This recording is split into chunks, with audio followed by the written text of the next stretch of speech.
Y como le comentaba el doctor Bulacio, retrocediendo en el tiempo, yo también pues tenía que relajarme y tenía el propio temor a los exámenes, fundamentalmente en cursos de un grado de dificultad mayor. Hoy el doctor Bulacio viene a compartir parte de su enorme sapiencia, de su sabiduría adquirida a lo largo de muchos años de investigación y ejercicio profesional. Él a su vez es autor de libros, y uno de esos libros es Cómo perder el temor a los exámenes, y parte de esa experiencia viene a compartir con ustedes para ayudarnos a todos a enfrentar situaciones de ansiedad, de estrés, de una manera proactiva y productiva. Yo les ruego prestar toda la atención del caso. Son pocas las ocasiones que tenemos a profesionales de la talla del doctor Bulacio con nosotros. Cada minuto que él comparta con nosotros es minuto valioso, minuto que vale oro, y son minutos destinados a hacer de ustedes mejores personas, mejores profesionales, y que tengan éxito, no solo en su trayectoria como alumnos de la UMA, sino en su trayectoria como futuros profesionales y personas de éxito dentro de la sociedad. Sin más, quiero darle la bienvenida en nombre de la Universidad María Auxiliadora a nuestro amigo, nuestro colega, el doctor Bulacio.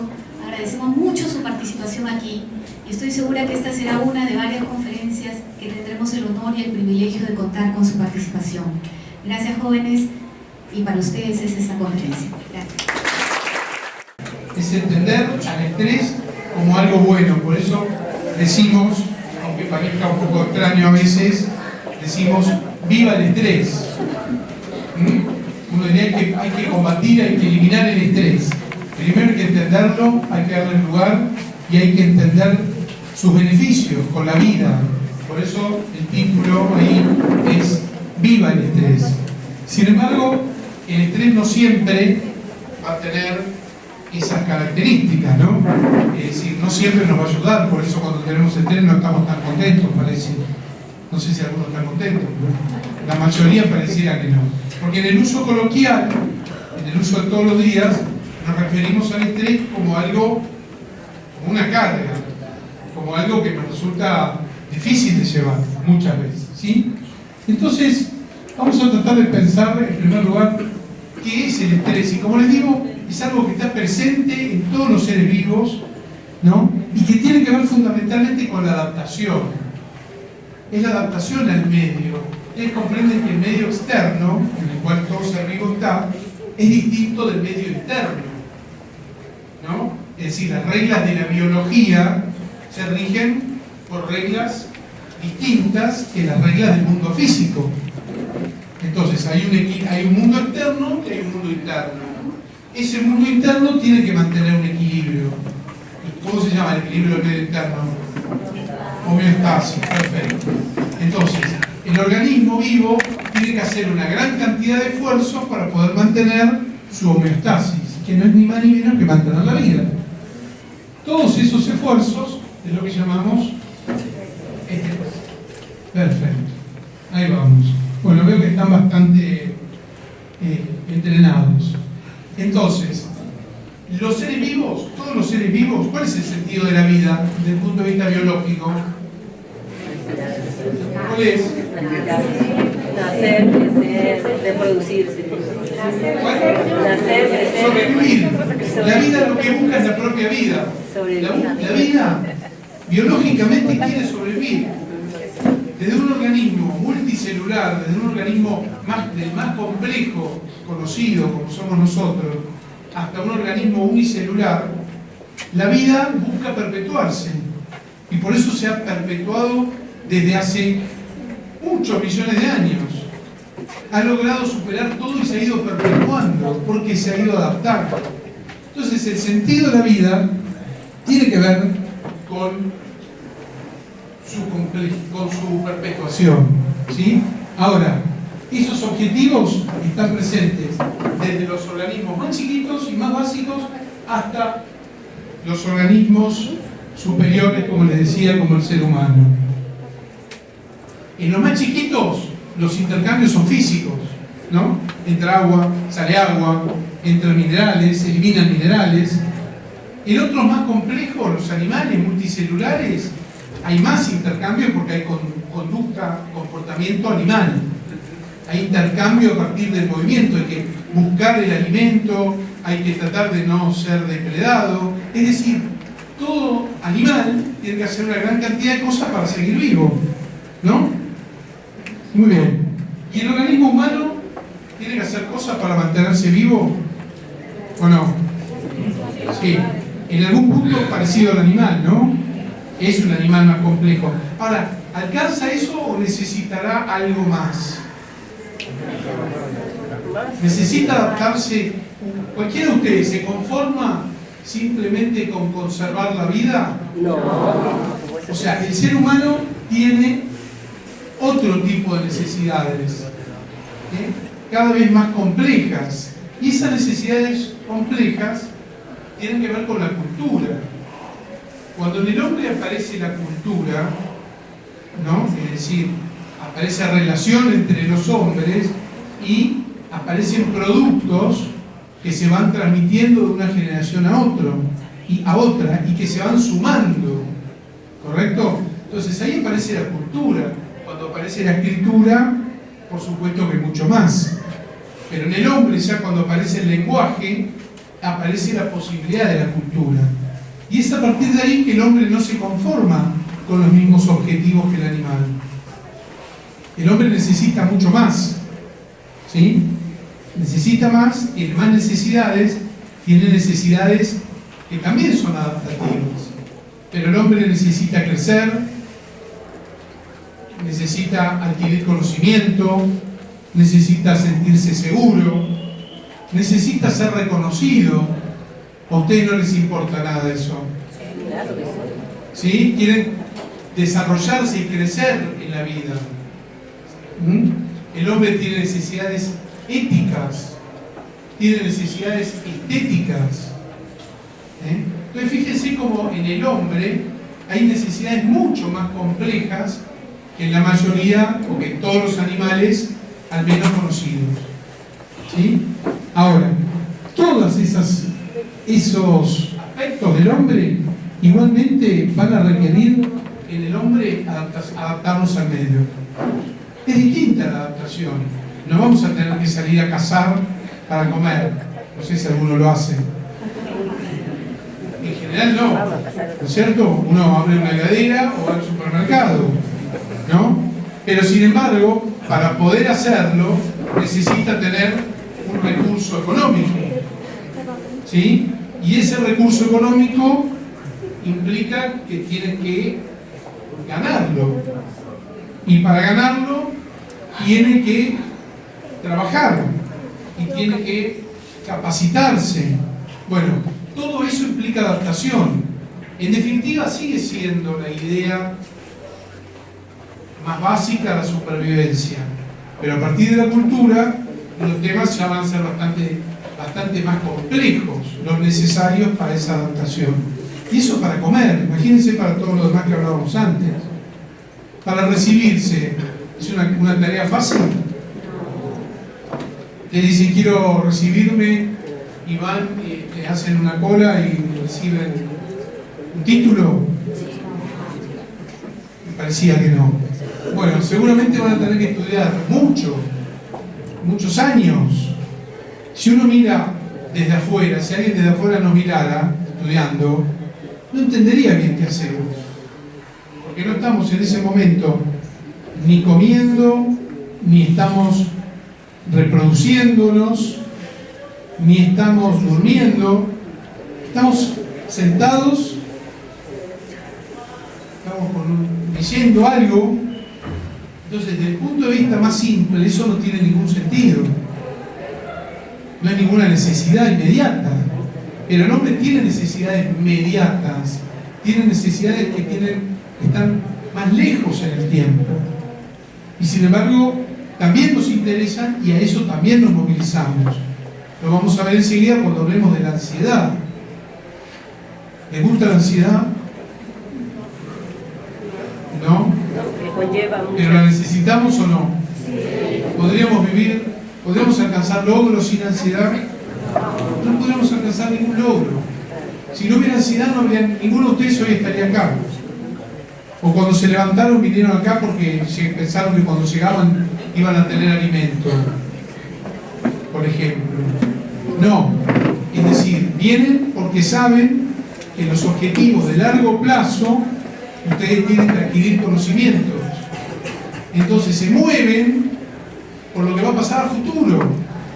Esa es la ansiedad. Y esa es la ansiedad buena, como vamos a ver de acá un rato.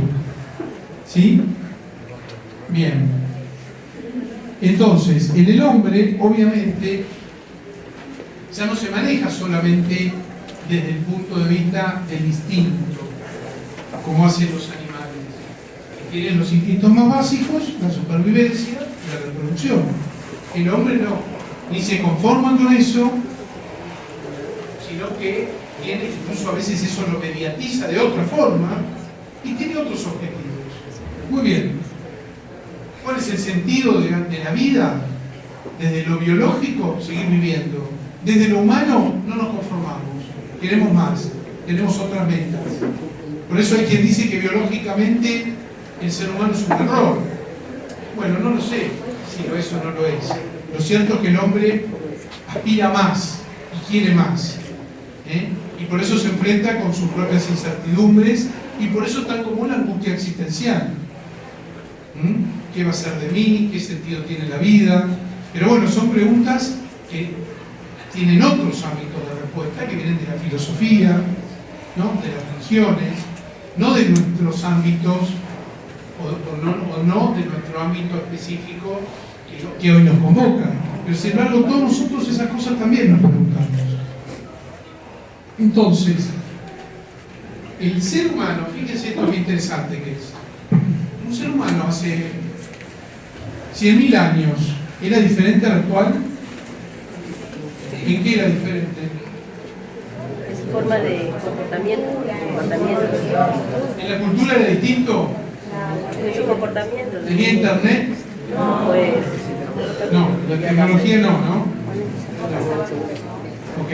¿Estudiaba en una universidad hace 100.000 años? No. Ahora, ¿tenía en general brazos, piernas? ¿Sí? ¿Era muy distinto biológicamente al hombre de hoy? ¿Sí o no? Hay quien dice que sí. ¿Qué diferencia tenía? Muy pocas, prácticamente nulas. El hombre, biológicamente hablando, hace 100.000 años, era casi igual que hoy. ¿Saben por qué? Porque 100.000 años es poco, evolutivamente hablando. Han habido cambios, pocos. Entonces, fíjense, el hombre hoy tiene el mismo cuerpo que hace 100.000 años. Pero un poco cambió la cultura, ¿no? Y no solamente cambió, sino que va cambiando y cada vez más rápido.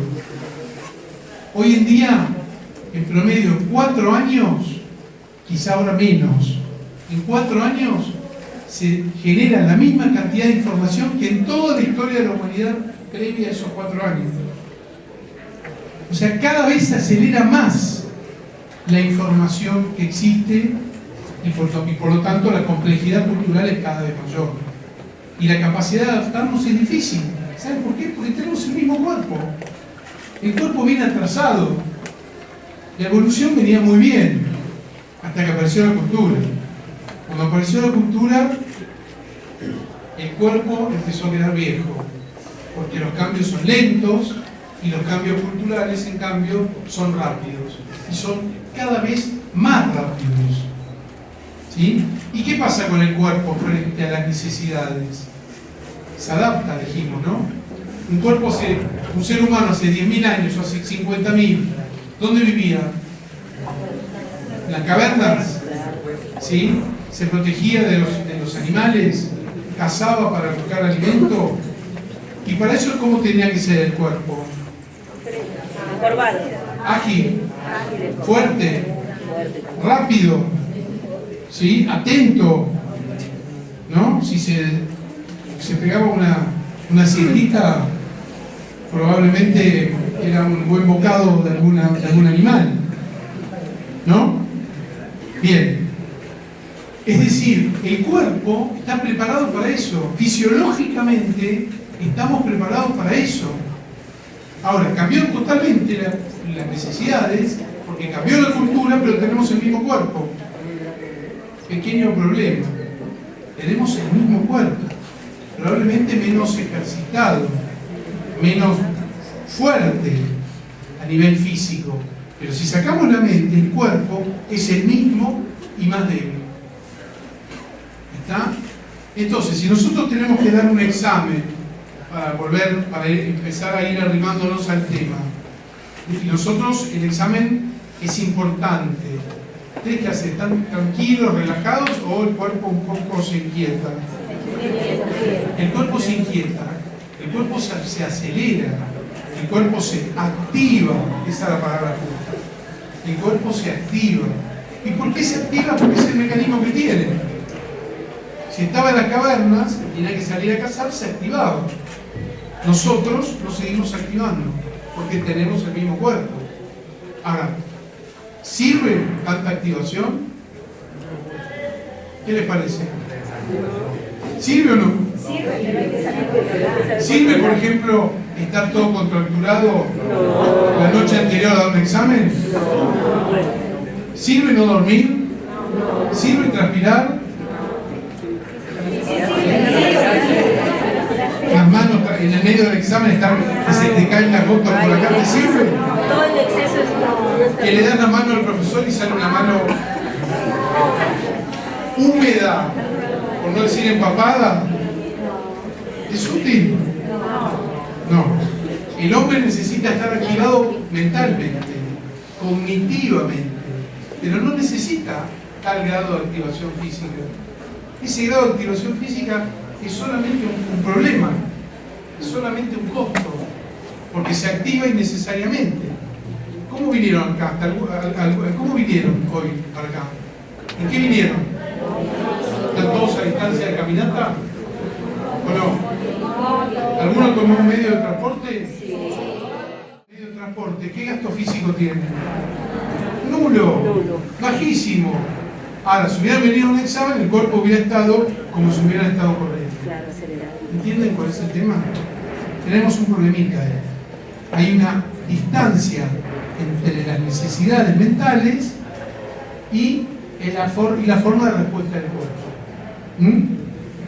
Estos son materiales donde esto está más o menos escrito, por lo cual eventualmente se le puede acercar. Pero básicamente a lo que hacen mención es eso, a cómo el enorme cambio cultural no se corresponde con el cambio, con ningún tipo de cambios biológicos. Hace 100.000 les dije, pero en el peor de los casos 10.000, todavía no había escritura. Y el hombre todavía estaba en la prehistoria y era prácticamente exactamente igual al de ahora. Ese es el concepto fundamental. Entonces fíjense cómo lo que tiene de diferencia al hombre es que hay una valoración propia de los estímulos. Ustedes son los que dan el valor al estímulo. Nosotros. No es instinto. En el hombre aparece la subjetividad. Dar un examen no es una cuestión de instinto, es una cuestión de subjetividad. Para ustedes es importante y por eso ustedes lo van a dar. Entonces, hay una valoración del estímulo, ¿sí? De esa valoración va a depender que el cuerpo se active o no, y esa activación, cuando es excesiva, es tóxica. Ahí es cuando el estrés deja de ser tan bueno. ¿Por qué? Porque empiezan a tener contracturas, molestias de distinto tipo, deja de ser útil, no sirve más. ¿Está?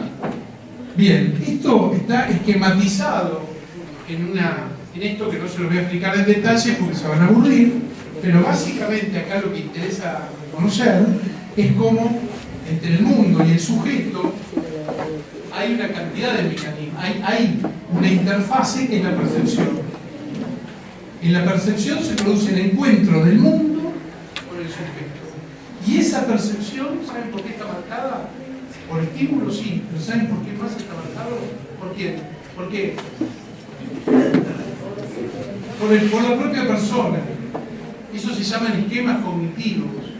Los esquemas cognitivos tiene que ver con el modo en el cual cada uno entiende lo que le pasa. Entonces ya no son solamente estímulos, son estímulos y es el propio sujeto el que se encuentra con el estímulo. Eso se llama percepción. Y en esa percepción el hombre, que es el otro elemento esencial, da valor. ¿Saben cómo diríamos con precisión? El hombre da significado. El examen puede ser más o menos, pero el significado del examen se lo doy yo. El examen es importante porque para mí es importante para mis objetivos. No es importante de por sí. Es muy importante a partir de que para mí es importante recibirlo. ¿Entienden? Ahí me encuentro con lo subjetivo. Ese es el punto clave. Entonces, hay estímulos, un examen, por dar el caso que vamos a insistir hoy. ¿Solamente hay estímulos o hay algo más? ¿Importa si estudiaron? ¿O es irrelevante? Es bastante importante, ¿no? Bueno, eso es un recurso. Eso se llama recurso. ¿Sí? ¿Qué más necesitan en un examen además de estudiar? ¿Algo más? Tienen que saber expresar las ideas, ¿no? ¿Tienen que saber expresarlas? Sí. ¿Tienen que entender? ¿Tienen que saber expresar las ideas? ¿Tienen que tener confianza? Tienen que tener confianza. ¿Tienen que tener orden? ¿Tienen? ¿Sí? ¿Tienen que estar tranquilos o está bien que estén ahí temblando? Bueno, seguro, confiado. Bueno, todos esos son recursos personales. Entonces no es solamente el estímulo, son los recursos personales los que van a jugar ahí también un lugar preponderante. ¿Está? Entonces no es solamente cómo tomo el examen, también es qué recursos desarrollo. ¿Se entiende esto? Se puede desarrollar recursos. Y no es solamente el estudio, A veces uno cree que le va a ir bien en un examen por estudiar. ¿Es importante estudiar? Sí, esencial, pero no es lo único. Todos esos otros factores también intervienen. ¿El miedo cómo juega en un examen? ¿Juega bien? No suma. El miedo no suma. La ansiedad positiva suma. Pero la ansiedad negativa. Pero la ansiedad negativa no. Ya vamos a ver cuál es la diferencia. ¿Está? Bueno. Uno compara el valor del estímulo y del recurso. Y de ahí decide qué es lo que hace. Eso se llama afrontamiento. Afrontar la situación. Cuando tiene un examen, todos se presentan siempre. A veces no. No, siempre, pero cuando ustedes dan un examen, ¿cómo se llama? Afrontamiento. Afrontamiento. Cuando no dan el examen, ¿cómo se llama? Evitación. Evitación. ¿Está? Ojo, si ustedes lo deciden con mucho tiempo no dar un examen, eso no es evitación. Eso es una decisión racional. Que deciden, no, esto no voy a llegar, no lo doy, o lo doy la próxima fecha. Ahora, ¿alguno dejó de ir a un examen, decidió no ir la noche anterior? ¿O esto no le pasó nunca? ¿Nunca? Bueno, brillante, son muy buenos afrontadores. Porque la evitación lo único que hace es empeorar el problema. ¿Está? Postergar empeora, exactamente. Se quedan con el mismo problema, más agravado.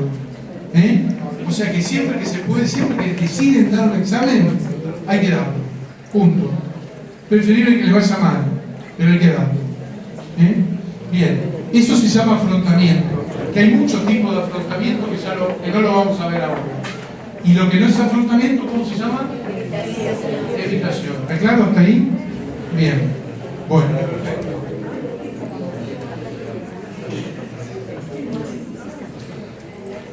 Bueno, entonces, el estrés lo podemos dejar de considerar como algo negativo. Es algo evolutivo y está presente en todas las etapas de la vida. Hoy en día la tecnología, digamos, la tecnología masiva de los medios de comunicación, básicamente, o de internet, ha llevado a un desarrollo todavía mayor y a un nuevo factor de estrés. Fíjense qué curioso, ¿la tecnología está a favor del hombre o en contra?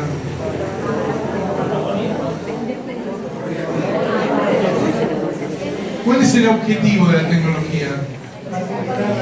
Actualizar. De toda la tecnología, ¿para qué sirve? Sirve para facilitar la vida del hombre. Todo lo que es tecnología sirve para facilitar. Este micrófono hace que yo tenga que gritar menos, por ejemplo. ¿Sí? Toda tecnología está al servicio del hombre, o debería estar. Sin embargo, a veces se vuelve en contra, ¿no? ¿O no? Por múltiples razones. Actualmente se ven por adicciones, por distracción, porque uno no puede estar en todo a la vez, porque cuesta adaptarse, porque todo el tiempo aparecen tecnologías nuevas, y podríamos seguir. ¿Saben que eso hasta tiene un nombre hoy en día? ¿Cómo se llama? La dificultad para adaptarse a la tecnología. ¿Sí? ¿Qué dijimos? Que la capacidad de adaptarse, ¿cómo se llama? Estrés, perfecto. La capacidad del hombre de adaptarse al medio se llama estrés. La dificultad para adaptarse a la tecnología, ¿cómo se llama? Anímense. ¿Cómo? Sí, pero ¿cómo es estrés? ¿Pero cómo le podríamos llamar? Sí, tiene que ver con la tecnología. Tecnoestrés. ¿Escucharon hablar del tecnoestrés? No, pero del tecno sí. Bueno, ya van a escuchar, porque es todo un tema enorme que se viene, ¿eh? La incapacidad para adaptarse, la paradoja que implica la tecnología, que en vez de adaptarnos, pareciera que nos lleva a desadaptarnos. Por ejemplo, si alguno de ustedes no tiene, ¿todos tienen teléfono celular? ¿Hay alguno que no tenga? ¿Hay alguno que no? 1, 2, 3, bueno, muy poquito, ¿sí? En general todos tienen. Y los que no tienen teléfono celular no va a pasar mucho tiempo hasta que tengan. No va a pasar mucho tiempo porque si no van a estar adaptados. Van a hacer reuniones de equipo, reuniones de trabajo, se van a poner de acuerdo 7 u 8 y la persona no se va a enterar. Por ejemplo, y así. O sea, la tecnología es para adaptarse y no adaptarse no sirve. Hay que encontrar la manera buena de adaptarse. Pero bueno, ese es otro tema. Entonces, fíjense cómo el estrés es de por sí positivo. Ahora, ¿cuándo el estrés es un problema? ¿Qué les parece? ¿Cuándo? Cuando no sabemos afrontarlo, perfecto. ¿Qué más? ¿Cuándo? Cuando es demasiado, perfecto. Cuando es excesivo, exagerado, muy bien. ¿Qué más? Cuando es crónico, perfecto. Cuando es crónico, cuando estoy todo el tiempo como si estuviera saliendo de la caverna. Uno sale de la caverna un ratito y dijo, bueno, ¿no? Imagínense, nosotros salimos a la calle a la mañana y volvimos a la noche. Es como si estuviéramos todo el día en la caverna. Todo el día tenso, todo el día preparado para la pelea. Con un agravante, ¿saben cuál es? Que no hay pelea. Que no hay pelea. ¿Está? Eso es un problema, porque el cuerpo se activa ¿para qué? Para pelear. Y si no pelea, ¿qué hacemos con esa activación? No me contesten. Entonces, fíjense, uno, lo que había puesto ahí, la capacidad de un organismo tiene límites, primer problema. No podemos adaptarnos más allá de nuestros propios límites orgánicos. Es un problema. El segundo problema es que el cuerpo responde de una manera automática. Ustedes saben que necesitarían para dar un examen activar la mente, del cuello para arriba y el cuerpo del cuello para abajo quedarse relajados. ¿Alguien lo sabe hacer? No, pero se puede entrenar, no es automático. Generalmente nos activamos la cabeza y el cuerpo a la vez y ahí tenemos un problema. ¿Por qué? Porque el cuerpo no ir en el colectivo sentado, activados es inútil. ¿Está claro? Estar en un examen con palpitaciones, ¿sirve? No sirve a nada. Para estar conectados con lo que nos pregunta, ¿sirve? O no, o cuando les preguntan algo, les parece que estaría bueno estar distraído, o medio dormido. Entonces, la activación es del cuello para arriba, y esa es buena. A la del cuello para abajo no. Pero no aprendimos, todavía el cuerpo no aprendió a hacer eso. Este es un problema. ¿Sí? Fíjense las respuestas del cuerpo. Esas respuestas del cuerpo son las mismas si salimos a correr, si nos defendemos de un ataque o si damos un examen. Por eso decimos que esas respuestas, ¿cómo se llaman? ¿Cómo las podemos decir? Que son respuestas inespecíficas. Tenemos respuestas corporales inespecíficas y esa es parte del problema.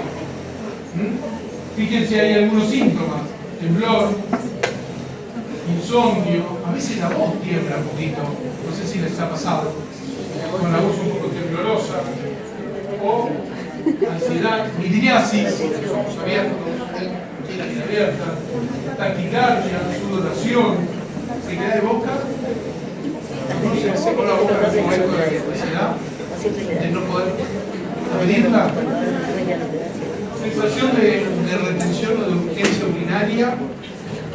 ¿Les ha pasado o no? En medio del examen, perdón, voy al baño y vengo. ¿Lo dicen? No lo dicen, pero lo adivinan si pudieran, ¿no? Bueno.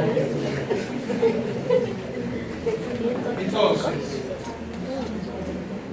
¿qué nos causa estrés? Todo aquello que vemos como una amenaza. ¿El examen es una amenaza? No. No, pero no es una amenaza. Final, ¿es una amenaza para ustedes o no? No, es una tensión. Bueno, cuando lo vemos como una amenaza, estamos en un problema. Lo vemos como una amenaza. Y si no lo viéramos como amenaza, ¿cómo lo podríamos ver?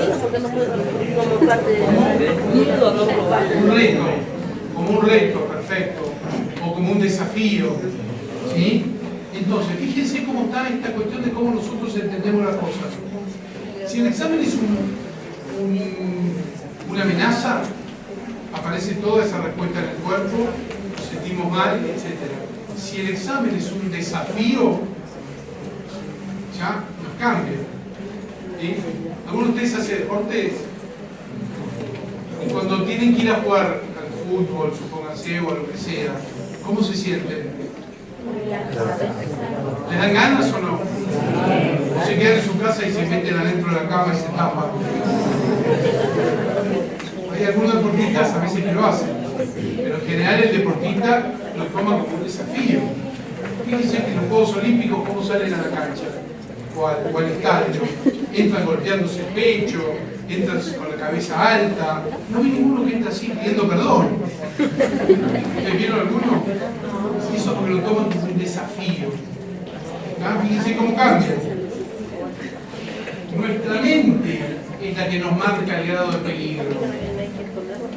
Muchas veces es más nuestra mente que el peligro real. Y la ventaja es que nuestra mente, nosotros podemos cambiar nuestra mente. Esa es una cosa, cambiar la manera como entendemos algo.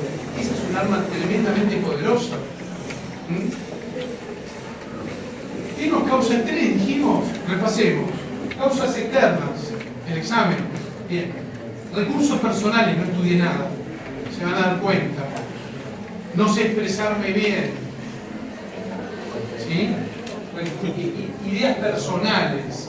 El estímulo externo también depende de cómo lo valore, ¿no? Este profesor no me quiere.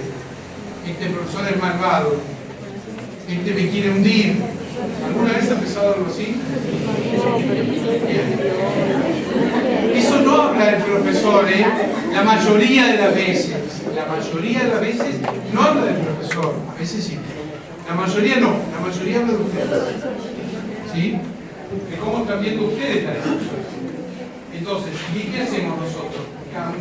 Valoramos el estímulo, valoramos nuestra capacidad para afrontarlo, y en la relación a eso, entre lo uno y el otro, tenemos o no la respuesta de estrés. ¿Verdad?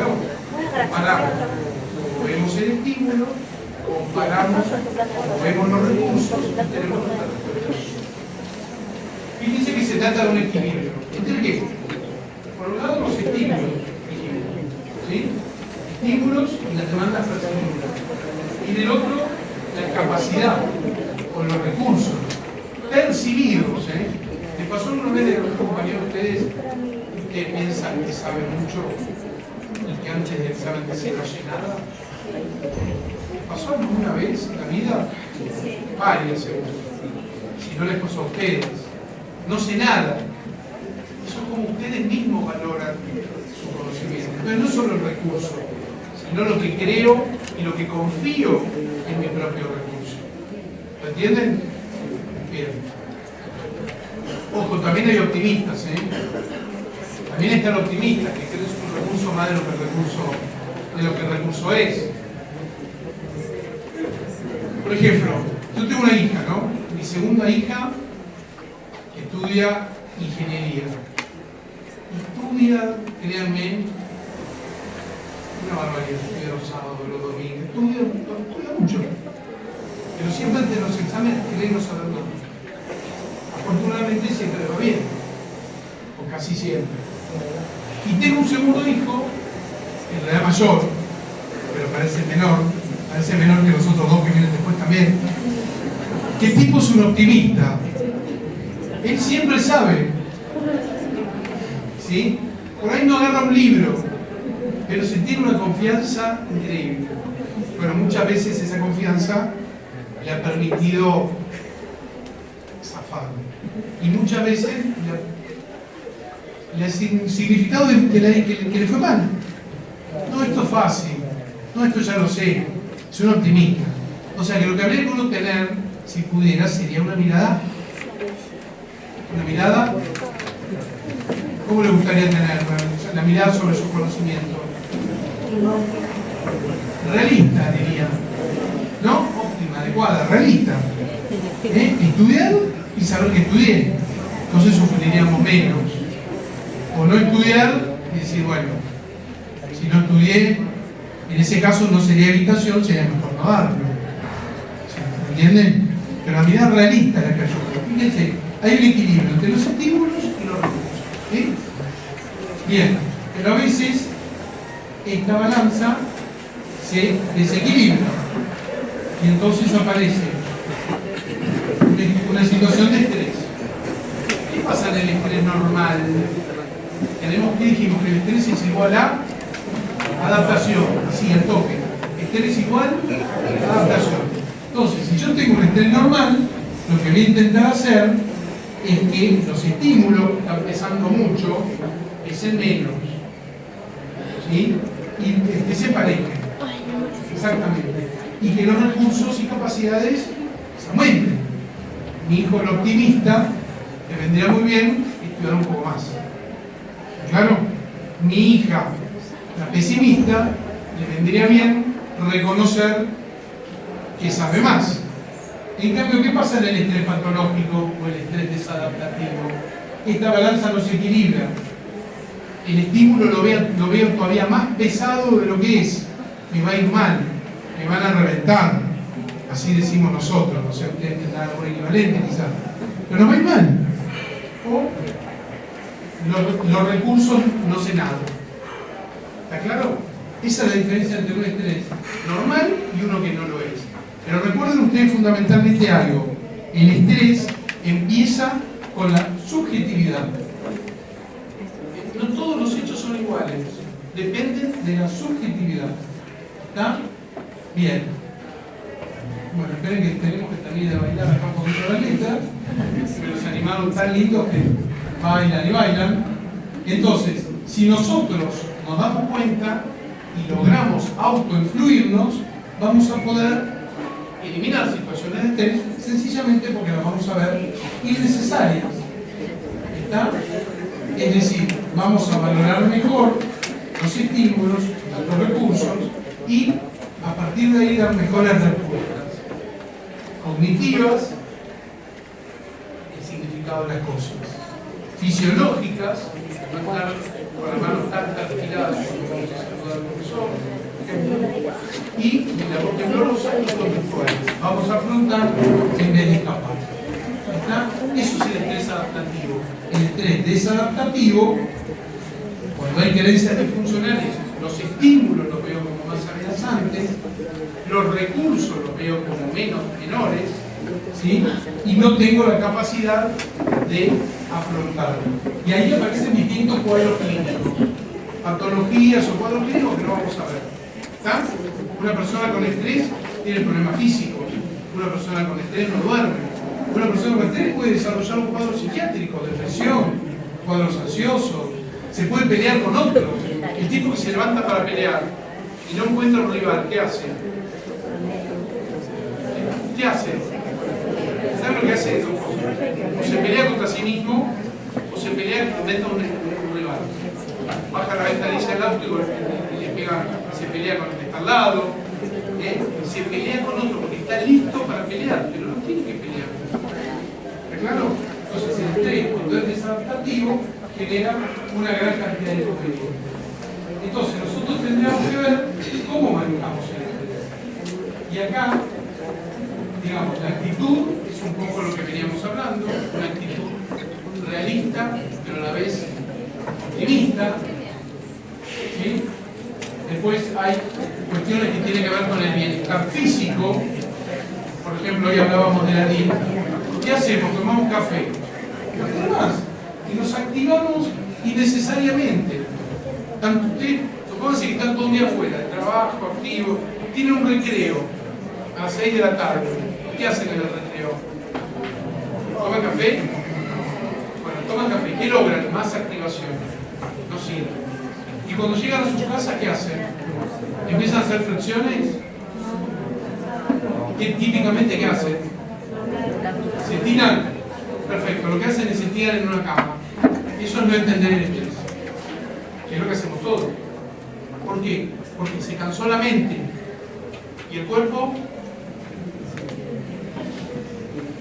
El cuerpo se cansó inútilmente. Porque el cuerpo se activó, pero estuvieron sentaditos horas. Acá, muchas veces en el trabajo, es momento de caminar, es momento de hacer un desgaste físico, no de ponerse a dormir. ¿Está claro? Nosotros no entendemos bien el estrés. Por eso dicen parar la máquina, mirar con televisión que te distraiga. Más estímulo y menos relajación. Lo que había que hacer es salir a caminar. O sea que en los recreos, a partir de ahora, todos agarran una soguita, más con la soguita, y no vuelta a pasar. Comer bien, etc. ¿Sí? Actividad física, para no estar, justamente, no tener una activación en falso. Piensen esto, en el estrés, ustedes aceleran, ¿vieron un auto? Ustedes aceleran un auto en punto muerto, ¿qué pasa con el motor? Si acelerás, lo reventás. Si acelerás mucho, lo rompés. Ponés primera o segunda y acelera a fondo. Se acelera para andar. Si vos acelerás y te quedás quieto, arruinás el motor. Eso pasa con el estrés. Es acelerar en falso. ¿Está claro? Sistema de apoyo, redes sociales, eso también ayuda y mucho. Y las distintas técnicas de relajación. Quizá que conozcan, aprender a respirar, tomar tiempo, hacer lo que se llama silencio activo. Un momentito de silencio siempre viene bien. Bueno, y esto da para bastante más, pero esperamos un poquito, no lo vamos a hacer todo. ¿Sí? Entonces recuerden que el estrés es vida. O sea, no pelearnos con el estrés, sino aprender a utilizarlo. ¿Está? Bueno, yo les propongo que hagamos 2 minutitos de descanso, de silencio activo, y después seguimos con un poquito más, con lo que es ansiedad, algo más de ansiedad y algo más específico de miedo a ¿sí? Podemos encontrar alguna forma distinta de entender este concepto de ansiedad. ¿Qué les parece? Algo ya dijimos, pero ¿es buena o es mala la ansiedad? ¿Cuándo buena y cuándo mala?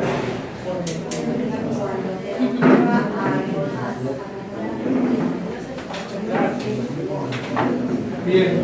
¿Cuándo? ¿Cuándo es mala? ¿Cuándo qué? Cuando ya es difícil de que puedas controlar tal cosa que tú quieras hacerlo, no puedas manejarlo. Cuando se dificulte ya el manejo. Bueno, o sea, la ansiedad puede ser buena o mala, como bien ustedes dicen, ¿no? Ahora, vamos a mínimamente a tener una idea. A ver, ¿qué creen ustedes? ¿Qué es la ansiedad? Ya hablamos bastante, buena, mala, pero ¿qué es? Sin leer. ¿Qué es la ansiedad? Es una emoción, en primer lugar. Es una emoción. Las emociones son estados internos que sirven para qué. ¿Para qué sirven? ¿Sirven tener emociones? ¿Para qué sirve en nuestra vida? ¿Sirve tener una emoción o no? Sirve, ¿no? Las emociones, ¿saben para qué sirve? En toda escala biológica, para acercarse o para alejarse de algo. Miren qué fácil. Biológicamente hablando, es para acercarse o para alejarse. Entonces, por ejemplo, si ustedes ven algo peligroso, ¿se acercan o se alejan? Se alejan. Eso lo hace porque tiene una emoción. Si ven algo lindo, ¿se acercan o salen corriendo? Si ven algo feo, un bicho medio raro, ¿qué hacen? Lo miran ahí, lo agarran, lo tocan, le dan ganas de tocarlo. Entonces, la ansiedad es una emoción normal. Es una emoción normal, ¿sí? Que sabe para qué sirve para anticiparlo. Es una emoción normal que permite al hombre anticiparse. ¿Anticiparse para qué? Para dos cosas. ¿Para qué ustedes quieren anticiparse? ¿Les gustaría anticiparse mañana, pasado, algo? ¿Para qué? ¿Para qué? Para movilizarse hacia un objetivo. Para tener objetivos y movilizarse necesita ansiedad. Si no, se levantarían a las 8 de la mañana, se bastirían a las 8 de la mañana, tomarían el colectivo a las 8 de la mañana para llegar a la facultad a las 8 de la mañana. ¿Alguno hace eso? Seguramente tienen que anticiparlo. Y no solamente tienen que anticipar en pequeñas cosas como esas, tienen que anticipar también cosas que son de mucho más largo plazo, como una carrera. Por eso es una emoción humana, es muy humana. Los animales no tienden a anticipar el futuro, viven el presente puro. Hoy está muy de moda que vivir el presente. ¿Sí? Pero ojo, no tanto vivir el presente después de saber para dónde uno va, después de elegir o intentar por lo menos un camino. Cuando uno tiene un camino, listo, después lo ponemos en el presente. ¿No? Cuando ustedes tienen un examen, muy bien, hay que estudiar, primero busco el material, tengo todo, después empiezo a estudiar, ya sin pensar tanto en el examen. Pero primero tenemos que saber para dónde vamos. Para eso está la ansiedad. Entonces, la ansiedad normal, la ansiedad es una emoción que nos permite anticiparnos para ir a nuestros objetivos o para algo más también, para prevenir los riesgos. Nos anticipamos para movilizarnos hacia nuestros objetivos o para prevenir los riesgos. ¿Sí? Si no nos anticipamos, nos especiaríamos en calculo. Tenemos que anticiparnos y tener cuidado. O alguno de ustedes cuando cobra un sueldo, la plata del mes, un sueldo, ¿se lo gasta el primer día? ¿O el segundo? ¿Por qué? Tiene que alcanzar un mes, hasta el otro. Entonces tienen que prevenir y tienen que administrar los gastos pensando en un mes. Muy bien. Todo eso se puede hacer gracias a la ansiedad. Así que, más que bienvenida, sería la ansiedad. Pero ¿qué pasa cuando la ansiedad se exagera? Ahí ya tal vez no esté tan buena la cosa, ¿no? Hay un bloqueo. Muy bien, muy bien. La ansiedad exagerada nos paralizaría. La ansiedad, cuando es exagerada, nos bloquea, nos paraliza, nos inhibe. ¿Sí? ¿Está? ¿Está claro? Ustedes cuando tienen que estudiar, eligen un material y se predisponen a estudiarlo. Ahora, si es exagerado y piensan tanto en el examen, probablemente no puedan pensar en lo que están leyendo. y le hicieron 2 páginas y no saben qué le hicieron. ¿Les pasó alguna vez? ¿O nunca? A mí me pasó una vez. Muchas veces pasa, ¿no? Uno piensa tanto en un objetivo que no. O pasa en todo, ¿eh? Pasa hasta en una reacción deportiva. Pienso tanto en el resultado que al final, ayer había una prueba de un deporte de eso que uno solamente ve en los Juegos Olímpicos, creo que tiro.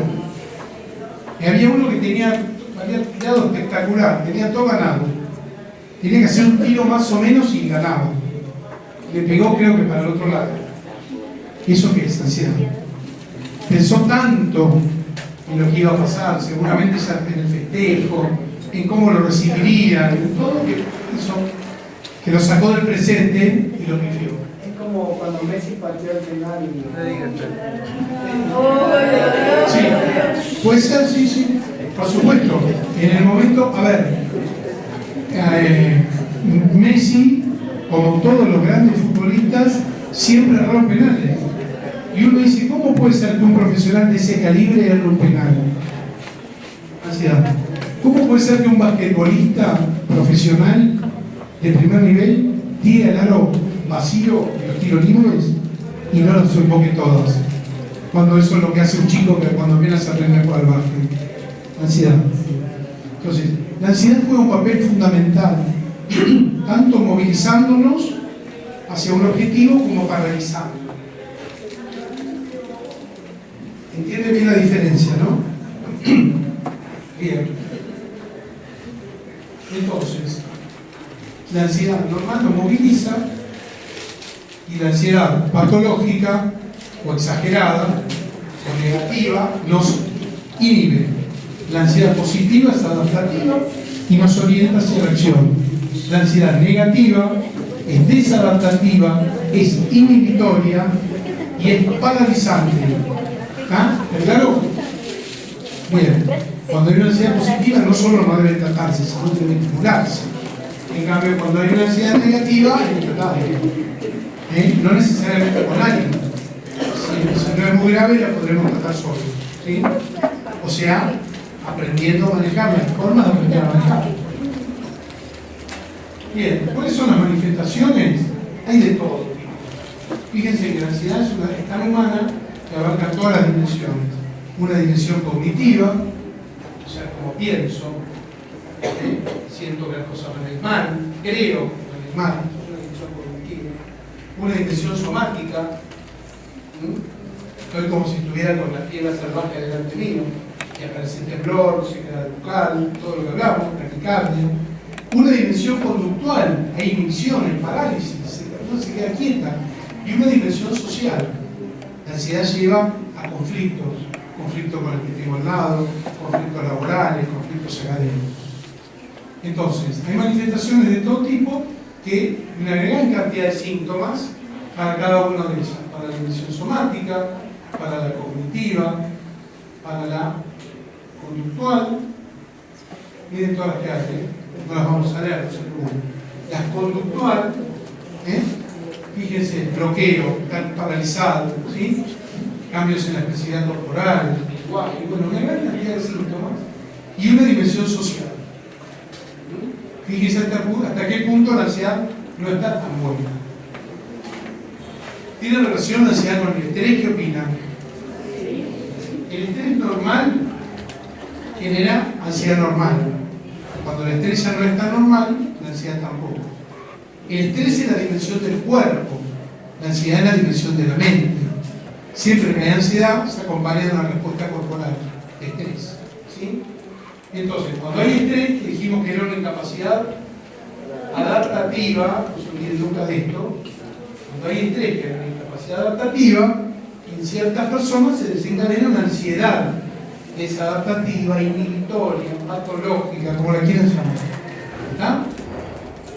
En pocas líneas, a nivel mental, hay esquemas de hipervigilancia, estoy atento a todo lo que va a pasar. Esquemas de preocupación, me preocupo excesivamente. Aprensión, anticipación aprensiva, me va a ir mal. A nivel conductual ya dijimos que había bloqueo o inhibición. ¿Y qué es lo que hacemos? Lo que tendemos a hacer, evitación. ¿Qué dijimos? ¿La habitación mejora o empeora? Empeora. Y a nivel físico hay un exceso de activación. Bueno, fíjense como el nivel cognitivo, mental, el nivel conductual y el nivel físico, todo se retroalimenta, uno con la otra. ¿Está? Tengo más síntomas físicos, me preocupo más por mis síntomas físicos, me quedo más quieto. Me quedo más quieto, me preocupo porque no voy a llegar, activo más el cuerpo en falso, como les decía antes. Es decir, estos elementos están todos relacionados entre sí. Bien, ¿está? Esto sería la idea de la ansiedad patológica. Pero la idea es que ustedes entiendan que la ansiedad, entonces, es un fenómeno humano. Que ya lo retengan así. Que les permite movilizarse. Que les permite ir a donde ustedes quieren ir. Por lo tanto, el problema no es la ansiedad. El problema es el exceso de ansiedad. Con la ansiedad es otra cosa que no conviene tener. ¿Sí? Bueno, no vamos a hablar nosotros de los trastornos de ansiedad, pero simplemente para que ustedes sepan que, así como hay una ansiedad normal, ustedes saben que se utilizan mucho, que se llaman trastornos de ansiedad. ¿Escucharon hablar del pánico? ¿Sí? Del trastorno por pánico. ¿Escucharon hablar de las fobias? ¿La ansiedad generalizada? Bueno, todo eso son trastornos de ansiedad. Se dan por la ansiedad patológica. ¿Sí? Fíjense que no interviene solamente un factor en el tema de la ansiedad. Intervienen factores biológicos, temperamento, creencias, situación social, apoyo social percibido, etc. ¿Sí? Bien, hay muchos factores que nos pueden llevar entonces a la ansiedad patológica. ¿Está? Bien. Ustedes tienen que descartar siempre, porque si obviamente si tienen un cuadro de un trastorno, tienen que hacer cualquiera de estos, obviamente tienen que hacer una consulta. Ustedes conocen a alguien que tiene alguna cosa parecida, que toma una consulta, por supuesto. Pero nosotros no nos referimos, en este caso, a ese tipo de trastorno. Nos referimos a una ansiedad excesiva, paralizante, que se da, por ejemplo, como veníamos hablando del tema del miedo a los exámenes. ¿Sí? Bien. ¿Qué pasa si no tuviéramos ninguna ansiedad? ¿Qué pasaría? ¿Alguno de ustedes tiene mascotas? ¿Perro? ¿Qué hace la mayor parte? Si ustedes están ahí estudiando, ¿no? ¿Y tienen el perro cerca o no? ¿Sí? ¿Y qué hace el perro todo ese tiempo? ¿Estudia con ustedes? ¿Sí? ¿Se pone a leer? Cuando ustedes estudian 4 horas, 6, ¿no? ¿El perro qué hace? ¿Estudia con ustedes? ¿Dónde está? ¿Se va a pasear? ¿Qué hace? ¿Echado? ¿Qué? ¿Todo el tiempo quiere jugar? Bueno, supóngase que el perro quiere jugar. Agarran la pelotita, se la tiran 1, 2, 3, 4, 5, 10 veces. ¿Sí? Después que tiraron 10 veces, ya está, el perro quedó con la lengua afuera. ¿Qué hace el perro? Se echa ahí al lado. Si el perro está bien comido, si el perro está bien alimentado y si el perro hizo ejercicio físico, el perro se queda echado. Bueno, nosotros si no, o se queda ansioso y preocupado, se queda pensando cuándo le van a dar de comer de nuevo, se queda pensando si mañana va a ser calor o frío, se quedan preocupados por el examen de ustedes. No. Aunque ustedes creen que sí, no. Es la cabeza de ustedes que cree que el perro con ustedes, pero no. El perro se queda ahí echado feliz de la vida. ¿Saben por qué? Porque no tiene ansiedad. Porque no tiene ansiedad. Entonces, si nosotros no tuviéramos ningún grado de ansiedad, nosotros nos quedaríamos chiquitos, nos quedaríamos como el perro echados. Nos moveríamos solo por instinto, por hambre, por frío, por necesidades sexuales. No podríamos alcanzar ningún objetivo propio de nuestra naturaleza. Por eso le damos la bienvenida, entre comillas, a la ansiedad. Y tratando de no caer en esa exageración de la ansiedad desadaptativa. Brevemente, fíjense, todas cosas que son bastante importantes, ¿no? Mírenlas rápido. Reconocer los límites. ¿Está bueno o no? ¿Saben qué es una de las principales causas de ansiedad? La hiperexigencia. Me exijo tanto y pienso tanto en el resultado que me quedo quieto. Estoy tranquilo, todos tenemos límites. Todos tenemos límites. ¿Sí? Ser humildes es importante y tiene que ver con el hecho de reconocer los límites. Si uno no es humilde, es exagerado, si cree que se la sabe toda, después tiene que salir a defenderlo. Complicado, ¿eh? Yo soy el más gracioso, el más chistoso del grupo. Entonces tengo que estar siempre contando chistes, ¿no? Ser humilde. Un día está gracioso y otro día está callado, punto. Dar lo que se puede sin esperar demasiada retribución. ¿Vieron cómo enoja yo con todo lo que le di? No como me pasó. Quiere decir que estábamos esperando un intercambio. No tiene que esperar demasiado, eso también genera ansiedad. Ser libres y a la vez responsables, todo un desafío, ¿no? Pero bueno, la ansiedad es humana.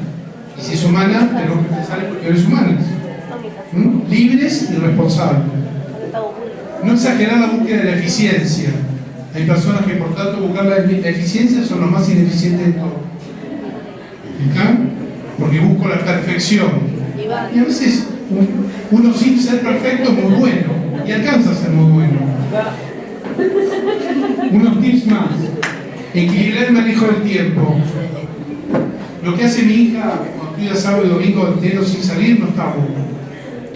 Es preferible que descanse, que salga, tome aire, por todas las cosas que hablábamos antes, ¿sí? Que vea gente. Bien, poder decir que no. ¿Vieron que a algunos les cuesta decir que no? ¿Saben que al ansioso le cuesta decir que no? ¿Saben por qué? Porque el ansioso tiene tanta exigencia, el ansioso a la vez cree que es tan indispensable para todos, que cómo el mundo seguiría andando si él no fuera tan ansioso. Si él no se ocupara y se preocupara de todo, se diría todo. Cree, a veces, ¿no? Cosa que es falsa. Puedo decir que no. Silencio activo, el silencio que les decía, ¿no? Equilibra. Vivir con sencillez y volver a lo esencial. Si uno vuelve a lo esencial, esto es para hablarlo más profundamente, solo se los menciono. Pensamiento simple, ser humilde, ir a lo esencial, hacer silencio. Bien. Bien. No es de víctima o victimario de nadie. Uno es responsable de sus propios actos, ¿sí? Relaciones saludables, claras, y centrarse en los objetivos, siempre ayudan a manejar bien el tema de la ansiedad. ¿Ah? Bien. Vamos ahora a lo último, a mi examen, pero no sé si antes quieren preguntar algo o comentar algo más. ¿Alguno de ustedes es ansioso? Uno solo. ¿Qué va por promedio? 2. ¿Quién más? 3, 4, 5, 6, 7, 8, 9, 10, 11, 12. ¿Sí? Está bien. La mayoría tendemos a ser un poco ansiosos. ¿Ok? ¿Ah?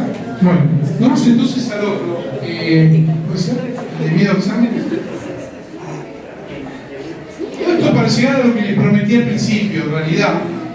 Quizá lo fuimos hablando, pero de todos modos les voy a explicar un poquito más. El tema va a ser simple, porque ya hablamos de todo lo anterior, y además ustedes yo veo que ya vienen bastante preparados, ¿sí? De todos modos, no se puede ir al tema de los exámenes, si no se entiende bien lo que es el estrés y si no se entiende bien lo que es la ansiedad. Porque si no queda como reducido a recetas. Frente a un examen, respirar hondo, ¿sí? Y nosotros y ustedes se pueden autoayudar. O sea, algunas veces uno leyó libros de autoayuda, ¿sí? Bueno, pueden ayudar, pueden ser útiles. Sin embargo, es mejor si ustedes conocen más seriamente. Ustedes van a ser todos profesionales. Si conocen las razones, digamos, en este caso, conocen el estrés, conocen la ansiedad, se autoayudan de un modo más propio para cada uno, no con un libro de autoayuda, aunque puede ser útil, pero lo tienen que acomodar a la realidad de ustedes y a un conocimiento un poco más serio a veces, aunque hay libros muy buenos, ¿eh? Bueno, entonces, vamos a ver un poquito del miedo a los exámenes y a las exposiciones orales. Fíjense que esto pasa mucho al estudiante, pero ¿saben qué pasa en todos? Miren, yo la otra vez tenía que dar un examen de inglés.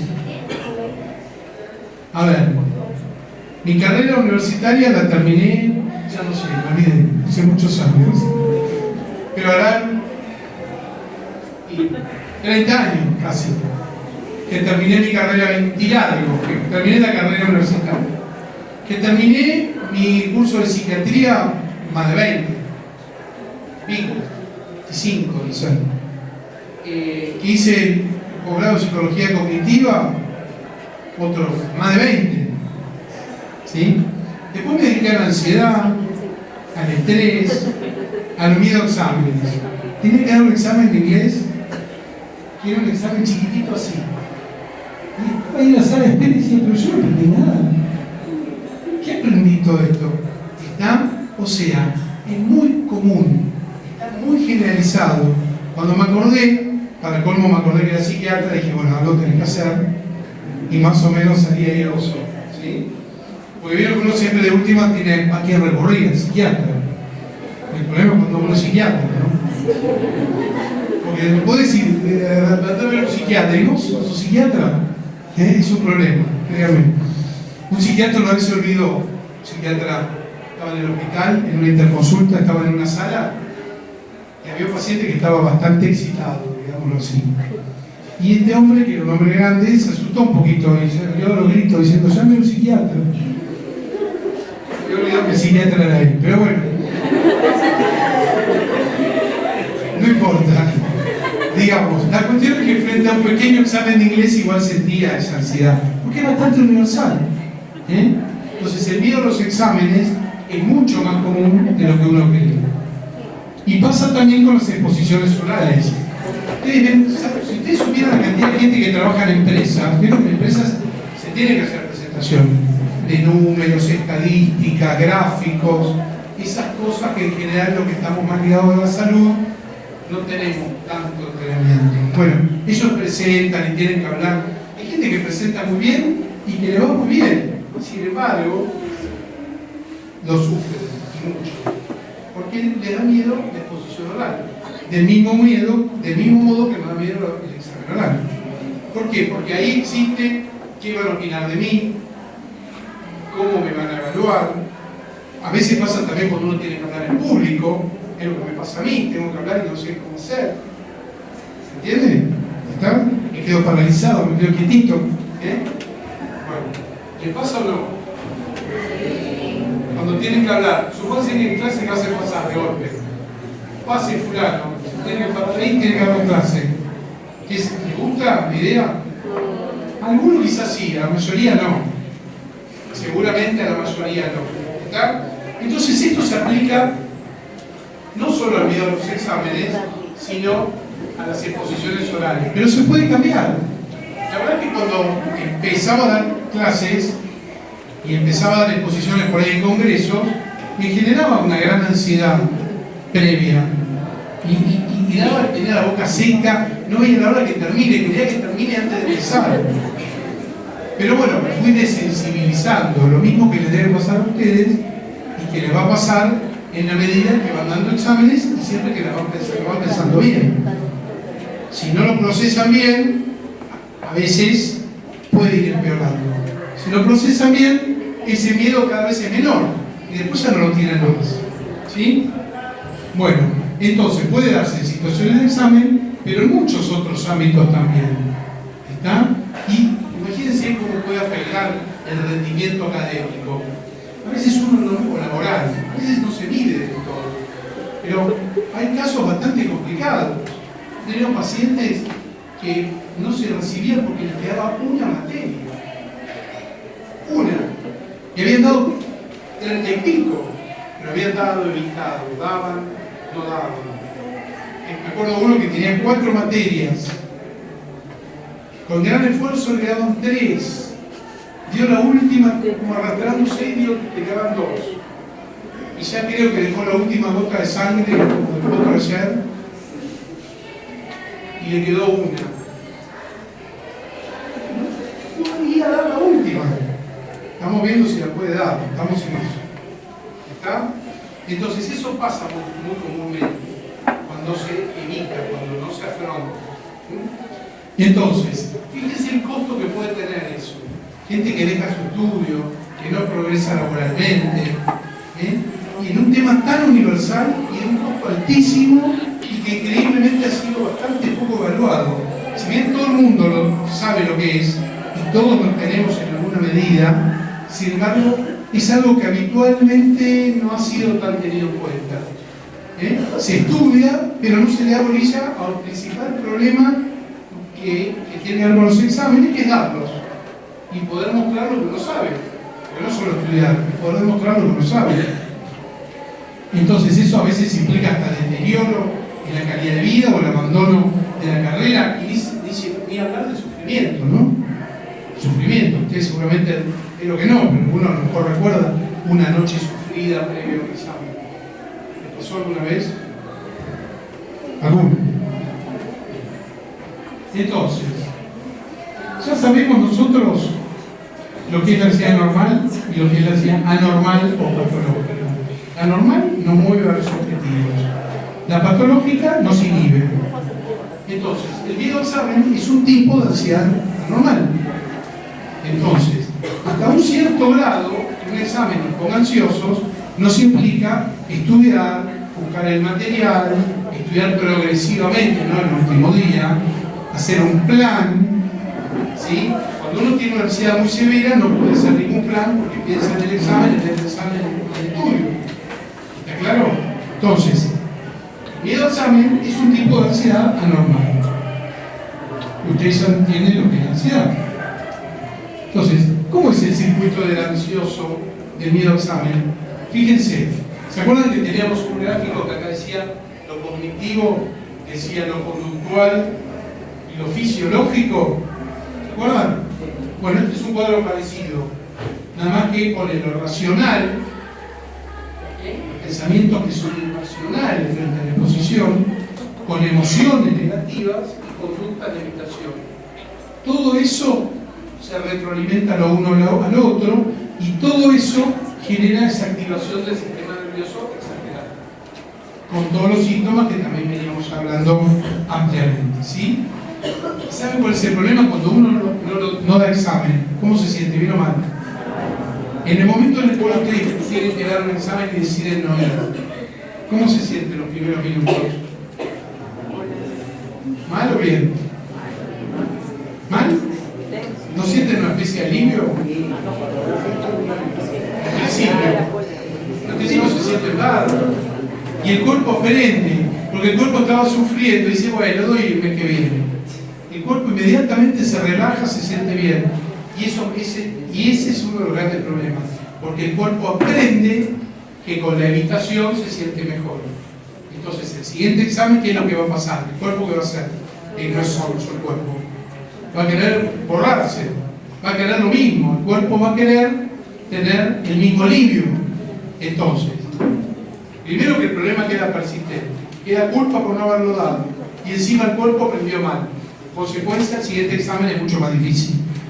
Por eso, si una idea fuerte se tiene que llevar, es que no hay que evitarlo. El examen, cuando está preparado, les parezca que no está suficientemente preparado, es un engaño. Si lo estudiamos hasta el último momento, hay que darlo. Como sea, pero darlo. Lo peor es no darlo. Todo se puede tildar, ¿eh? Una vez a mí me pasó con una materia me tildé en la facultad.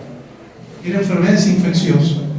Esa materia que era considerada filtro, decía, no, infecciosa es dificilísima. La cursé antes de tiempo, en el verano, para ganar tiempo y sacármela de encima. Cuando llegó al final dije, bueno, si la gané de tiempo, la doy en julio, que es cuando la tengo que cursar. Y no la di. Cuando llegó julio, estuve todo un mes sin clase, nada más que para estudiar la materia. ¿Qué se imagina que pasó? ¿Qué les parece que pasó cuando llegó el momento de dar el examen? Tampoco la di. ¿Y saben por qué no la di? ¿Con qué me engañé? La siguiente materia es muy fácil. Dije, psiquiatría. Como la siguiente materia es muy fácil, psiquiatría es una pavada, no la doy junto con psiquiatría. Resulta que después dice, psiquiatría me gustó y dije, infecciosas, ahora no estoy bien preparado. Tampoco la di. Entonces, bueno, fue una de las últimas materias y o la daba o no me recibía y daba el examen de residencia. Así que finalmente sufrí un poco y la fui a dar. Me hicieron 2 preguntas, creo que el examen duró 5 minutos y eso fue todo. Me fui bien y tranquilo. ¿Sí? Fíjense cómo uno puede crearse un problema por evitar el examen. Se lo termina creando. ¿Saben cómo se llama eso? Incubación. Los problemas, las fobias se incuban. Esquivo permanentemente a un perro y van a terminar teniendo una fobia a los perros. Eso se llama incubación. Entonces, siempre hay que saber a qué se debe ese miedo, ¿no? Porque a veces puede verse hasta estar dentro de otro cuadro. Pero supongamos que si está en otro cuadro hay que tratar el cuadro. Y si no está en otro cuadro, hay que tratarlo específicamente, ¿sí? Hay que tratar de detectar específicamente por dónde viene. Y lo fundamental en un abordaje al miedo a exámenes es, en primer lugar, comprenderlo bien, transmitirlo, explicarlo. Nosotros en los grupos, ¿qué hacemos? Y en los grupos enseñamos qué es el estrés, qué es la ansiedad. Hacemos esto mismo con más detenimiento para que la persona conozca el problema. Y después una serie de pasos que hacen. Entonces se ven, los tratamientos pueden ser grupales. Hay veces que hay gente que cuesta mucho hablar en público, manejarse en público, por eso a veces también son individuales. Y hay una nueva modalidad en esto de que la tecnología juega a favor, y es la modalidad virtual. ¿Algunos vieron cursos virtuales de distintas cosas?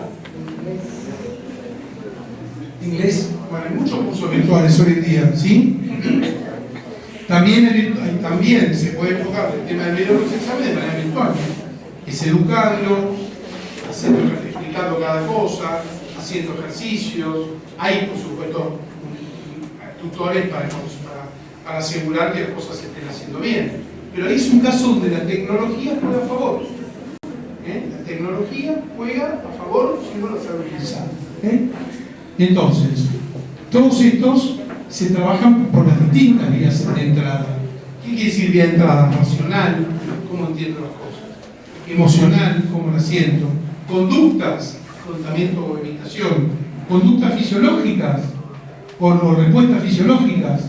Las técnicas de control de la respiración, técnicas de la relajación. Todo eso apuntando a este circuito que veíamos antes, a generar un circuito positivo entre el pensamiento, la emoción, la conducta y la fisiología. ¿Okay? Es algo que se puede hacer, que todos ustedes pueden hacer. Tienen que pensar qué es lo que pasa en cada uno de esos niveles y cambiar un circuito negativo por un circuito positivo. No lo van a aprender así en un instante, pero con que se lleven una idea clara de dónde viene y cómo es, ya tenemos bastante, ¿sí? Y ya lo pueden ustedes empezar a trabajar, ¿sí? Entonces, por ejemplo, ¿cuáles serían objetivos en ese sentido? Todo lo que dijimos antes, herramientas para manejar la situación, para manejar la ansiedad, etc. ¿Sí?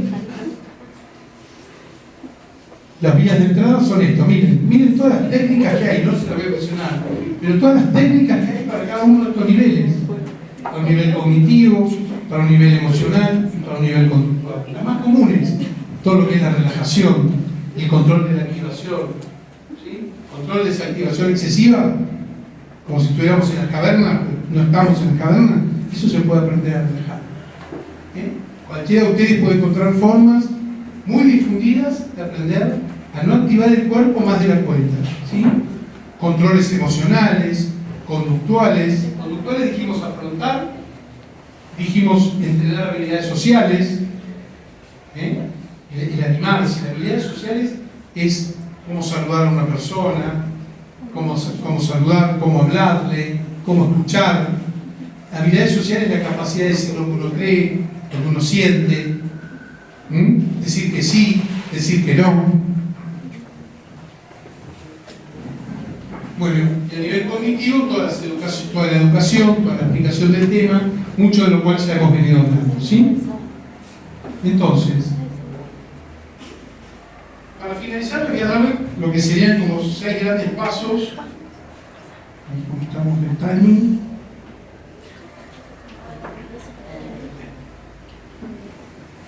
¿Qué timing estamos? Creo que es 45. una forma que ustedes quizás puedan recordar y aplicar en el caso de ustedes, o quizás ayudando mínimamente también a alguien que le pasa, que tiene este tipo de problemas. 6 fases, 6 fases, a ver si las podemos identificar. Primero, control de la activación. ¿Se acuerdan para qué?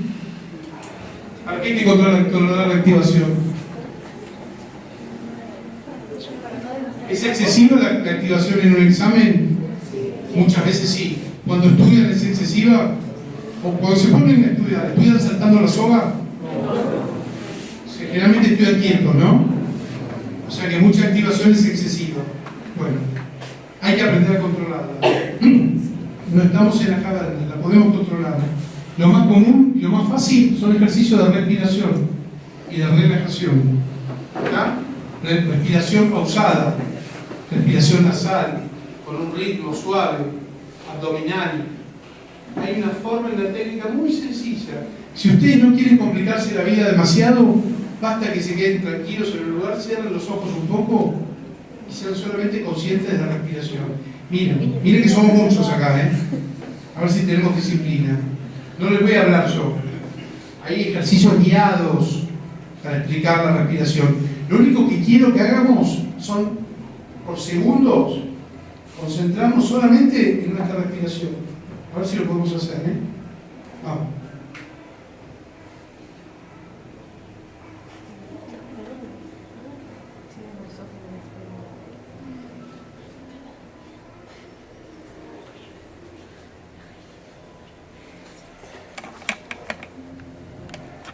Bueno, qué bien se escucha el silencio, ¿no? ¿O no? ¿Escucharon el silencio? Fíjense que esto se puede hacer, no es necesario 15 minutos, 10 minutos. Fíjense que nosotros habremos estado 15 segundos, nada. Sin embargo, noten el contraste en ese silencio con el ruido de nuestra mente. Un instante de silencio, una respiración que es como si nos reseteara. Créanme que si ustedes están 2 minutos en silencio, pensando solo en la respiración, tratando de que sea suave, después se puede mejorar mucho la técnica, pero con lo más básico, ustedes se equilibran. ¿Por qué? Porque al respirar más relajadamente y más suavemente, baja toda la activación corporal. Es fácil, Hay que tener la decisión y la voluntad de hacerlo, ¿sí?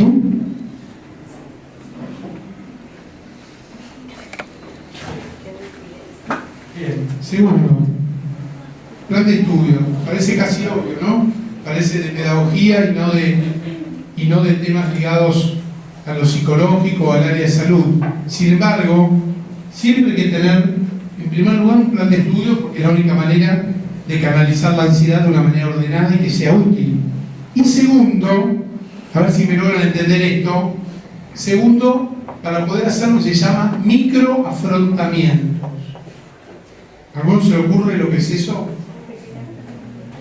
¿Y qué es? Cuando ustedes dividen un material que tienen que estudiar en un mes, hacen un plan y ese día les toca leer un capítulo de un libro. Ese capítulo les da la oportunidad de hacer un microafrontamiento. Ese capítulo ustedes lo pueden patear para adelante. ¿Cómo se llama cuando tiran todo para adelante? ¿Uno sabe? Procrastinar. ¿Escucharon la palabra? Sí. Procrastinación. Sí. Que es como postergación. Entonces, en ese día de estudio, en ese capítulo, tienen la posibilidad de afrontar o de evitar. ¿Y saben qué? El examen es un afrontamiento importante, pero hay muchos afrontamientos en la vida mucho más chiquitos.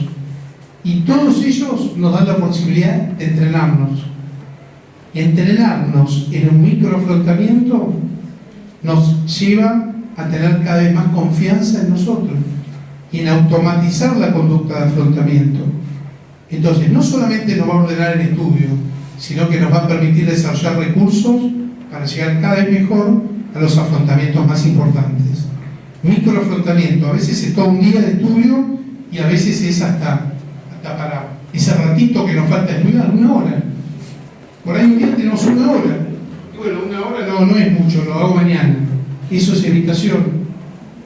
Con eso empeoramos el problema o lo vamos generando casi sin darnos cuenta. ¿Está lo del microafrontamiento? Tercero, registro de pensamientos, emociones y conductas. Todo eso nos va a sorprender cuando nosotros escribimos, aunque lo hagamos solos, nos va a sorprender cuando miremos qué era lo que pensábamos en ese momento. Muchos pensamientos irracionales, en el momento les damos un enorme valor, pero que pasado un tiempo los vemos y los relativizamos. Lo que era gigantesco, lo que nos parecía subir una montaña imposible, cuando estamos arriba, a veces lo vemos como algo muy simple. ¿Está?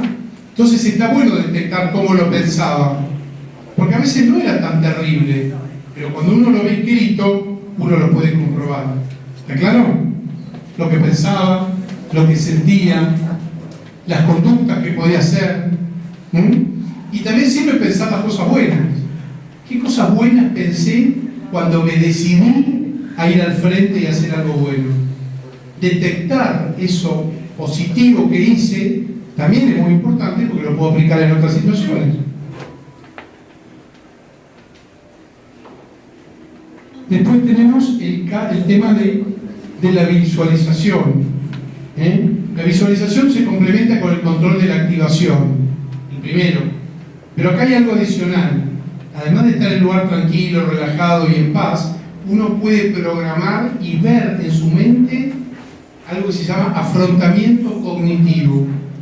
En vez de hacerlo en la situación, uno lo empieza a hacer exitosamente en la mente, con lo cual empieza a experimentar mentalmente la sensación que da el afrontar una situación, el ser exitoso. Si se pone un poquito inquieto, respira y trata de controlar la activación, es decir, lo hace las veces que sea necesaria hasta llegar al resultado exitoso, ¿sí? Y uno retiene también en la visualización experiencias que fueron exitosas y las busca. Y dice, si me fue bien con esto aquella vez, quiero quedarme con eso porque con eso mismo me va a ir bien también esta vez.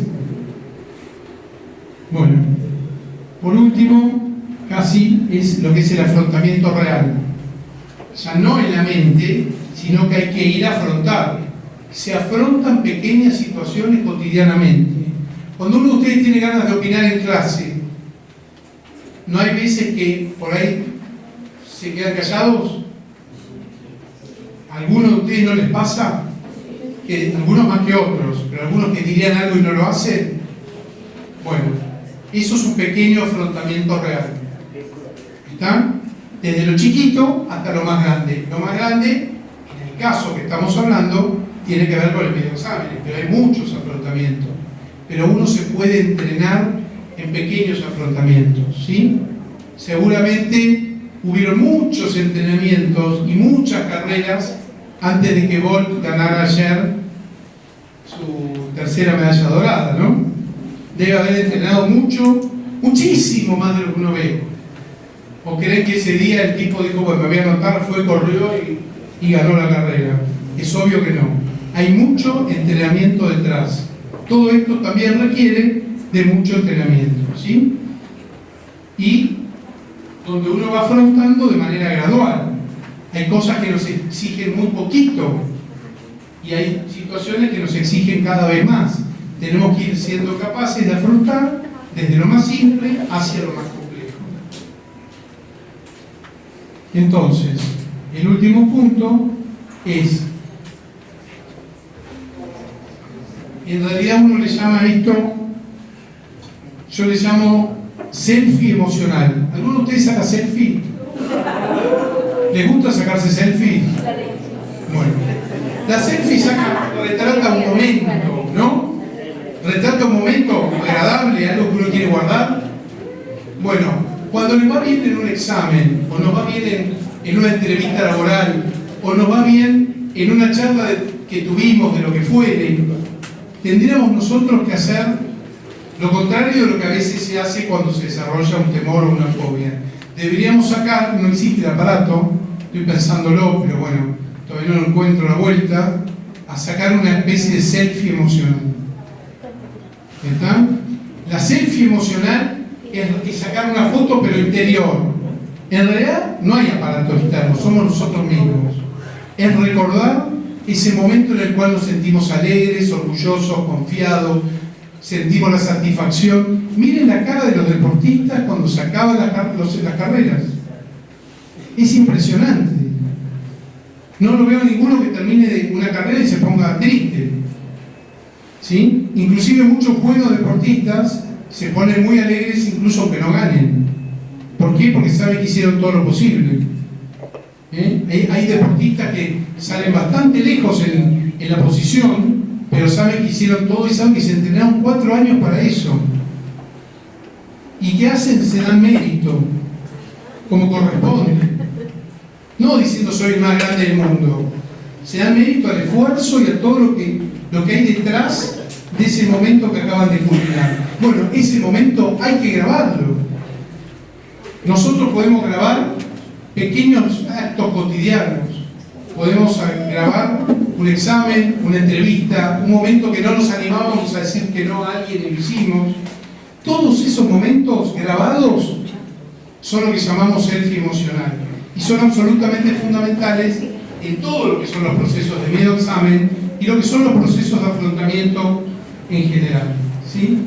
Entonces, de la valoración que se realice y de los recursos van a depender las distintas estrategias que podamos utilizar, especialmente en este caso el que les decía del afrontamiento emocional. Entonces, si algo se pueden ustedes llevar, y sería muy lindo que se lleven, es que entiendan fundamentalmente que el estrés, otra vez, es vida, y que gracias al estrés podemos alcanzar grandes rendimientos, y que gracias a la ansiedad, que es una propiedad humana, podemos alcanzar nuestros objetivos, sea en los exámenes o sea en cualquier otro aspecto de nuestra vida. Bueno, muchas gracias. Se resuelve. Artículo primero. Otorgar la distinción de doctor honoris causa de la Universidad María Auxiliadora al doctor Juan Manuel Bulacio. Artículo segundo. Condecorar con la medalla y diploma que lo acrediten como doctor honoris causa de la Universidad María Auxiliadora al doctor Juan Manuel Bulacio por sus aportes académicos y profesionales. Artículo tercero. Reconocer sus privilegios de doctor honoris causa e inscribir su nombre en el registro de la orden. Artículo cuarto. Encargar las dependencias académicas y administrativas de la universidad para el cumplimiento de la presente resolución. Firma el rector de la universidad. Para mí, a nombre de la Universidad María Auxiliadora, es un grato honor otorgar la más alta distinción honorífica que hace una casa de estudios a una autoridad, a un docente de amplia trayectoria, tanto profesional como académica, y se reserva estas distinciones honoríficas para entregarlas a personas que debido a su contribución a la sociedad se hacen meritorios de esta distinción. Para nosotros es un honor otorgarle a usted, doctor Bulacio, esta distinción como doctor honoris causa y haberle dado la bienvenida aquí en nuestra casa de estudios, que desde ya, por favor, considérela como suya también. Y estamos seguros que las palabras que hoy día hemos escuchado, esta conferencia magistral que ha sido bastante ilustrativa para todos los presentes, incluyéndome, quedarán en la memoria de nuestros estudiantes y serán herramientas que ustedes utilizarán tanto en el estudio como en el futuro ejercicio profesional. Todo esfuerzo que realizamos como universidad siempre lo hacemos pensando en el bienestar de nuestros estudiantes. La UMA se prestigia precisamente por eso, por anteponer cualquier situación universitaria, anteponer el bienestar de los estudiantes. Y es precisamente por ese objetivo, esa misión que tenemos académica y de formación holística, que con la grata colaboración de nuestro amigo Santiago Ortega, a quien le estamos también agradecidos, hemos invitado al doctor Bulacio a que tan generosamente diera esta conferencia a todos nuestros estudiantes, fundamentalmente a los de los primeros ciclos. Le queremos agradecer profundamente su generosidad. El doctor Bulacio ha tenido 4 sesiones maratónicas, comenzó el día de ayer, y para nosotros una vez más es un honor poder distinguirlo con este honoris causa. Muchas gracias.